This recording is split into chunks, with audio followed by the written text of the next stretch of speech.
Well, hello and happy Monday to you. If you were with us in service yesterday, you'll know that we celebrated Palm Sunday.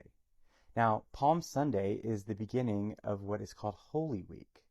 Historically speaking, Holy Week is a time for the church to reflect on the days, hours, and moments of Jesus' last week on earth before his crucifixion.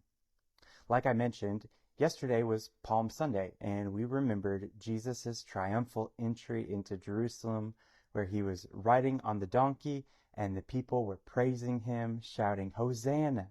Hosanna in the highest." Now, today is known as Holy Monday.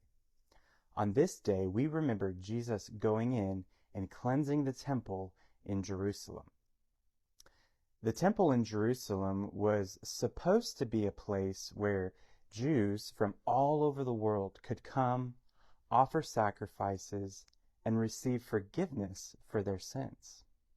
As well, there was a courtyard in the temple where non-Jews could come and worship God.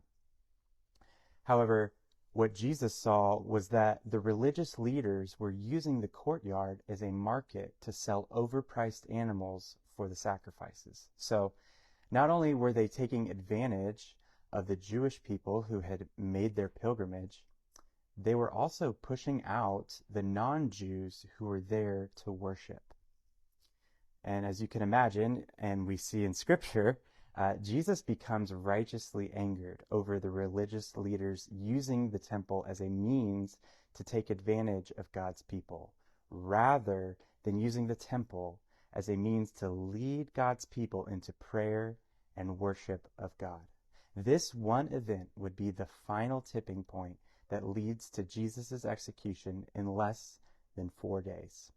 So, I encourage you today to remember and reflect on how important it is to Jesus that we have a direct relationship with God. And remember the lengths he went to in order to make a clear path for us into fellowship with God. Well, thanks for watching, and we will see you tomorrow for Holy Tuesday.